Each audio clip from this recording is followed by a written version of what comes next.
তো ফ্রেন্ডস, এখন আমরা চলে এসেছি যে কামতাপুর কিংডমের যে রাজপ্রাসাদ, সেই রাজপ্রাসাদের উপরেই আমরা ঠিক আপনারা এখন দেখতে পারবেন না। সেই সময়টা 700 বছর আগে, তো সেই সময়টা কোনো এক ভূমিকম্পে তো রাজবাড়িটা মাটির নিচে চলে যায়। টোটালটা যে দেখছেন সম্পূর্ণটাই রাজবাড়ি এলাকা, এটা সম্পূর্ণটাই মাটির নিচে চলে গেছে।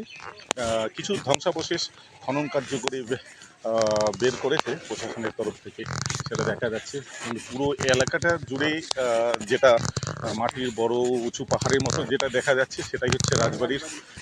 রাজবাড়ির নিচে, এর নিচেই রাজবাড়ি আছে, সেই খনন কার্য করেছে। বাইরে বাইরে যেটা রাজবাড়ির দেয়ালগুলো আছে সেগুলোও দেখা যাচ্ছে। খনন প্রক্রিয়া চলেছিল, কিন্তু মাঝখানে কিছুদিন চলার পর আবার বন্ধ হয়ে গেছে। সেই সময়টা থেকে বন্ধ হওয়ার পরে এখনও আর খনন কার্য শুরু হয়নি। শুধু আমরা এখন আসলে দেখতে পারবো রাজবাড়ির যে রাজপ্রাসাদের যে বিষয়গুলো আছে সেগুলো এখন কিছু কিছু করে আমরা দেখব।